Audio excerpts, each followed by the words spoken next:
Okay, good morning, everybody. TG Watkins here. Let's see, it's February 10th, Tuesday, when I'm recording this. Hope you guys are doing well out there. And yeah, let's kind of dive into the market a little bit. We got the social media stuff up, so we got YouTube, X, Facebook, all that kind of stuff. And if you guys have any questions out there in the social media, just want to make sure you know simplertrading.com/Moxie. But if you manage to find your way here, I imagine you can also find some of the links of where you can get more information about me. Okay, so what's going on with the markets? We've had a pretty big bounce back up starting Friday, continuing yesterday. However, I'm kind of looking at this market and, where else do we go? I don't think that the SPX is super duper interested in going that much higher at this particular moment. And so I'm kind of looking for some sort of pullback. That's kind of what we're watching right here, right now.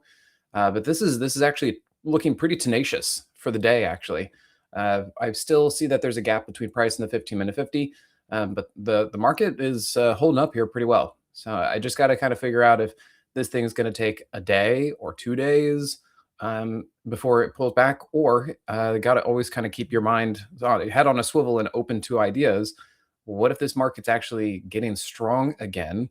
And what if actually last week was a bit of a capitulation? So these are kind of the things that are rattling around in my head right now, trying to figure out what this market's going to do. Dennis, so where does this social media thing happen? Well, because you're in the Moxie room, you don't need to worry about the social media thing. The social media session is just to kind of let people who are not in the room get familiar with me, what I do, how I trade, and my style of the market. So you're already in here, you're already on the inside, you're doing great. Okay, so let's see here. The other thing that I'm looking at is if we take a look at the NASDAQ, we have also had a pretty good bounce. But the NASDAQ is definitely in a different situation than, say, the S&P. In fact, what's been challenging about this market is that all the indices are in different positions. So it makes it really difficult to kind of figure out any consistent theme with this because everything is kind of doing its own thing. And that's where I've been telling the Moxie subscribers, Moxie traders, that we may not be able to pay attention too much to the indices for leadership. That we kind of have to look at this as a kind of a case by case individual stock situation with all of them. Now, the other thing when we look at this with the Nasdaq, the thing we need to note is we're under the daily 50. That's kind of a big deal. We also have the daily 8 below the daily 21, also kind of a big deal. And the thing that I've been talking about for the last 3 months is that this Moxie indicator has been below zero, which is not good. So it can mean one of two things. One, it can mean we need a short, that this is going to be a very bearish signal, and the market's running out of steam, and we're going to come down in a big way. It could also mean that since the market's been going sideways for so long, this could actually be just, hey, there's no momentum. Because remember, the Moxie indicator is a momentum based tool. And you can see that the NASDAQ has had zero momentum. And so momentum there's nothing to read because price isn't doing anything. And that's the thing that I kind of have to figure out as time goes on. So we were prepared last week or two for this move down here because of the Moxie indicator and all that kind of stuff. And you can even see here. Now, granted, the hourly Moxie indicator has been flipping up and down a lot because, well, again, there's no momentum. But you can see this latest one, the Moxie indicator did a good job calling it to the downside. And then the thing to note and through here is that we got a pretty good bounce. I mean, if you look at the NASDAQ, we're at a double bottom. And so this is where the rubber kind of needs to meet the road. And this is where I feel like we need to have the market decide, is this in fact where we now have a bounce at a downtrend? So that this bounce that we are seeing right here is actually the last gasp. And this is where we start to roll over and come back down and start to break new lows. Or is this kind of this bounce that we got, is it actually pretty strong? And price maybe comes down a little bit to retest some support, and do we actually start to cruise higher from here? Obviously, the two questions: does price go higher, does price go lower? And that's what we kind of need to figure out. And that's why I'm waiting for, I feel like this week is going to be important for this in order for us to determine which way the market really wants to go. Well, let's see here. Let me make sure I have a chat. There we go on for social media stuff. Yeah, so I think we're pretty important right in through here. This is going to be telling for the week, and then I've been looking a lot at the VIX and the UVIX, and the reason I'm slightly concerned about this is because the VIX has been building, so there really is concern about what's going on out here. And I also initially, and still kind of keep this in the back of my head. Yes, we got a pop last week. We traded that. We actually went long VIX calls and did a good job with it. We sold for what 25%, 60%. Then I think I sold somewhere there for 33%. So we did pretty good job on that. And the very next day, it pulled back, and so the trade was over, and we got it. So happy about that. But in general, what we can see is that the VIX continues to build, and I'm not sure. And on one hand, like if this market is going to be weak and continue coming down, then I feel like we probably need to get a VIX spike to really put in a low. So that's my original thesis on through here. Uh, but I think we also need to be prepared that anything can change with this market. And underneath the surface, there could have been some. We know there's weakness. Bitcoin, crypto, software stocks. We know that there's some extreme weakness out there, and I'm just kind of wondering if underneath the surface, some capitulation events could have been happening and might have actually helped clear out the underside of the market a little bit. So we're going to have to keep watching this and see if we do continue to get the VIX to climb, or if we get the VIX to move up a little bit one more time and then actually starts to fade lower, and that'll confirm which direction this market wants to go. It's a pretty tricky spot that we're in right now, mostly because you can see the VIX has been building. The SPX is just going nowhere. So like, how do you make a real decision based on this thing? And then the other crazy thing, you look at the IWM, not looking too bad. I'd love to see another little pullback to kind of confirm this thing, but not looking too shabby. And you look at the RSP, which is the equal weight, and this thing is full on bull mode. Really, really incredible to see what's happening out there. Rotation is really going on. You got basically money is coming out of the mega caps, which you can see through the MAGS. This is the mags. The Magnificent's at 7, and they've been coming down. So money is definitely coming out of big tech, and it's coming into kind of everywhere else.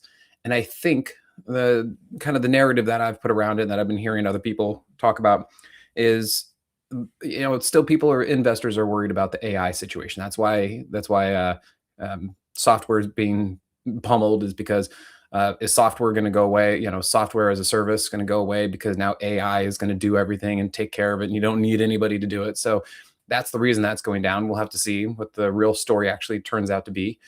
And then as far as the Magnificent Seven, they're the ones spending all the money on the capex. For a while, Google was doing really, really well because of just how they're doing, and Warren Buffett's in there, and all that kind of stuff. But I'm kind of feeling like Google is overbought. I think it's extremely high, very, very high up here. And since Google had its earnings, yes, it did well, but it was also disclosed that they're going to just be spending even more money on capex. And so what's happening is it seems investors in the market are starting to kind of punish the stocks that are spending a lot of money on capex. One way to think about this, if you guys are familiar, when you hear about one company merging with another company, the company who's doing the buying and the merging, their stock tends to go down because they have to cough up money or cough up debt or take on obligations in order to buy that other company. Now, the company that got bought goes up because the company probably got bought out at a premium. It got obtained, and so they get purchased. And so that's why you see the up and down, high low versus those kind of stocks when that happens. And so what's happening here is the investors are realizing that Amazon, Microsoft, Meta to an extent, Google, they are all spending so much money on this AI infrastructure that they're taking on either debt or they're just spending money, and it weighs the stock down. It weighs their numbers down. And that's why I think those stocks are coming down. And that's why MAGs or FNGU, the mega caps, FANG stocks, have been coming down, because that's what the market is starting to do and say, you're spending so much money, your free cash flow is not going to be good, and you're just super heavy. So that's why your stocks are coming down. On the other side of this, we can see that Apple has been doing pretty well. It's been a little bit of the safety trade. And the reason for that is because Apple's really not spending a whole bunch of money on AI. They're not really doing it right and through here. And so the market is seeming to either reward them or flight to safety, that situation. Now, the other interesting thing is, okay, so the market, we're not in a bear market. There are pockets of weakness and and all that kind of stuff.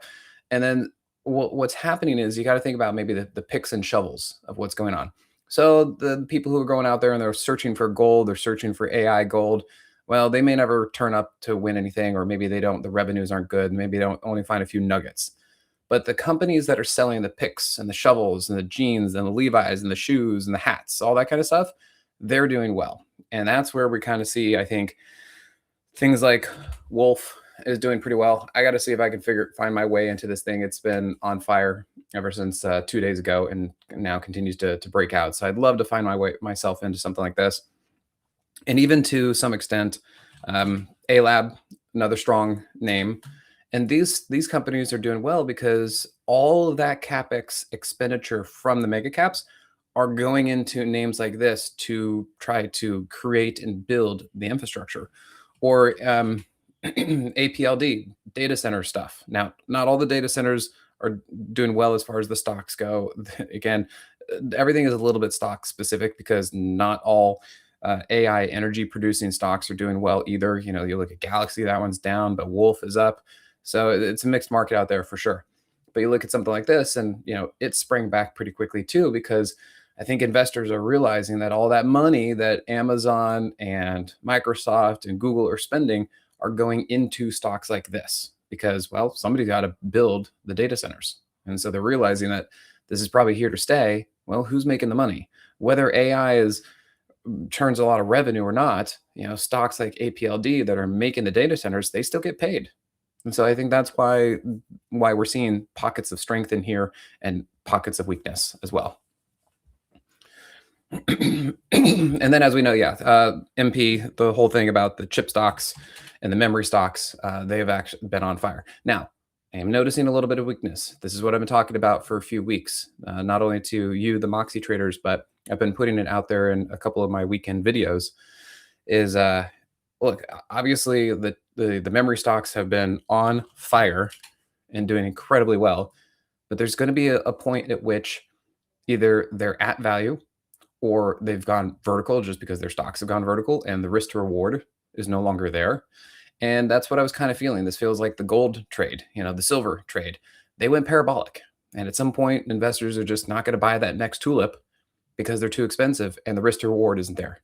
And that's what I'm starting to feel is happening here with WTC, STX, MU, SanDisk. Now, these don't necessarily have to implode or turn around and completely crash. I'm just saying right here, right now, the risk to reward on the long side is stretched. It's not the most ideal. And I think that is why we're starting to see a little bit of weakness. It could be consolidation. It could come down. We don't quite know yet. But this is where I've been telling the traders, Moxie traders, say, hey, this may not be the most ideal place to really get aggressively on the long side. And we can see here that it's starting to kind of wear out. And in fact, look at the Moxie indicator. We're starting to get a downside. And that was from the last green trigger that we had up here. So this is what I've been trying to communicate out here and kind of just say, hey, the big tides of certain things are starting to shift a little bit, and we need to be a little bit careful out there. Imran, good to see you. I see you out there on YouTube. So thanks for checking in. All right, I'm seeing a couple things move around here. Let me take a look real quick because let's see, SMH. SMH, same kind of deal. It's been a nice mover, nice rebound. We had this good bounce off of the daily 50 here, but right there, notice that we came up, hit the 30 TR. We're also up at the previous high. I just don't think there's much more room at the moment, again, for maybe the next few days for things like this to go. I don't think they are just going to keep cruising like this. I think we need to see some back-end and fill-ins and some consolidation in order to prove what the next move might be. What if it's up? We need to kind of see things come down, find some support, and then prove that wants to go up. Or if this is not great, then we come down and we keep losing it and we keep coming down and then we come back down like this. So This is why I've been, trying to communicate to you guys in the Moxie room that we need to be kind of careful out there, stay nimble, and we need to take it kind of one day at a time simply because we just went through a really, really big pullback last week. Then we got a nice 2 day rebound. And now we kind of need to let the chips settle and see where these things kind of go in through here. And that's the basic idea of where I'm looking at. And that's why we're kind of laying low. We got a couple trades on, for the most part, doing pretty well out there. Like our Google short is working out nicely. Home builders is strong today, so that's good. So we're getting it out there. But as far as like, oh, we got a huge theme and we can push it. No, I think this is a time to be a little bit careful because we don't exactly know where the market's going. And as I said, that VIX situation is still a little bit concerning for me out there. Okay.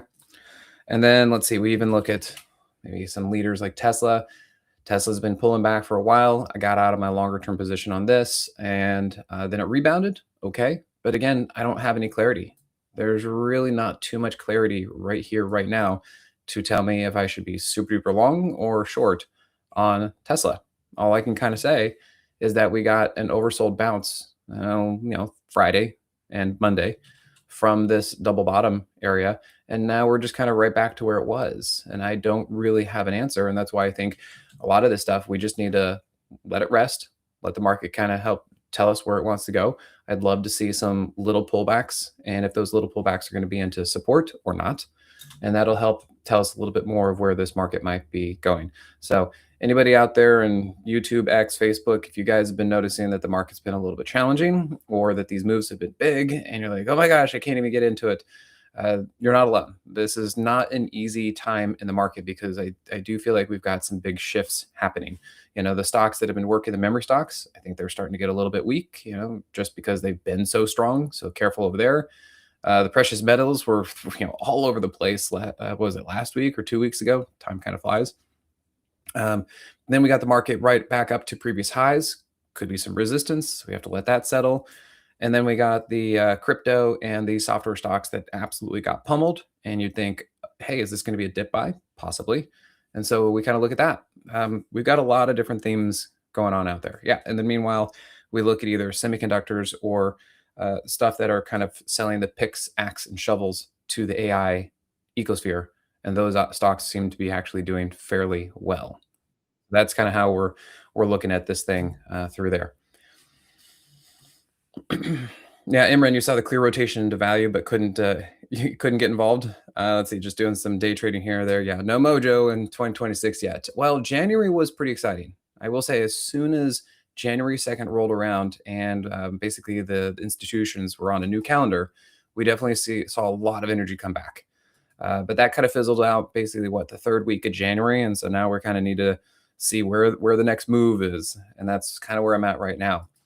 But yeah, going into the whole value situation, I think you'd be talking about XLP, and wow, talk about a move. You don't normally see this from XLP. I mean, look at that, absolutely vertical in, what was that, maybe 5 weeks. So the institutions probably could see that software was getting just murdered and they were worried about the whole AI situation. And so they had, and probably likely, we're seeing the NASDAQ's not doing great. We're seeing tech is getting hit. It was a big couple of weeks where the market was coming down. And so I think that they needed to find a home for safety, and they all piled into XLP. Coca-Cola, Pepsi, Walmart, Colgate, Palmolive. Yeah, they just went right into those things. Hershey's. So yeah, it was pretty bonkers to see this kind of stuff. So yeah, Imran, if you weren't quick enough, you kind of missed the boat. I never trade XLP, so I definitely missed the boat on this. But I can also just go to cash. I'm not an institution where I have to have my money invested 80% all the time. I can just go to cash. And so I don't need to actually find all the pockets of strength. I can choose to trade where I want to trade, and I can even go short, which we've done a couple times. So yeah, that's kind of where we're at. And again, if you look at XLP, it's like, well, now the safety trade, we got to figure out, is this over? I wouldn't really want to be buying XLP up here. It's already vertical, and it's already kind of had this second move right up and through here. And now it's really not the risk to reward on the long side isn't really there anymore. And so what I'm going to be looking for to help determine where this market's going to go, I'll put it this way. If the market and XLP come down, that's not good. It's going to be weakness across the board for the market. However, if XLP comes down and things like software or Bitcoin or even RSP or IWM, if they continue to stay up and stay strong, then it's back to risk on, because then we have the safety trade is unwinding and finding its way back into risk on territories or oversold territories. And even though the SPX may not do anything, or maybe the mags don't really do anything, there are going to then be strength areas of strength in the market, and I'd probably look for those risk on areas. So this is going to be another little tool or barometer that we can use to help figure out what this market's up to. Okay, so we again might be in a little bit of a transition period because, well, XLP super duper high, crypto software super duper low, and maybe they're going to start switching positions. So kind of start watching for that. That's kind of the best thing that I'll be looking at out there. So for those of you out there on the social medias, hopefully that gives you a little bit of an idea of what I'm looking at and what we're seeing. And remember, if you like what I'm doing, how I show you with the market, just come on over to simplertrading.com/Moxie, and you can come in for 30 days, $7, and check it out. Get a little guidance for what do I think this market's doing. All right, guys, let me log off with the social medias. Imran, good chatting with you, and then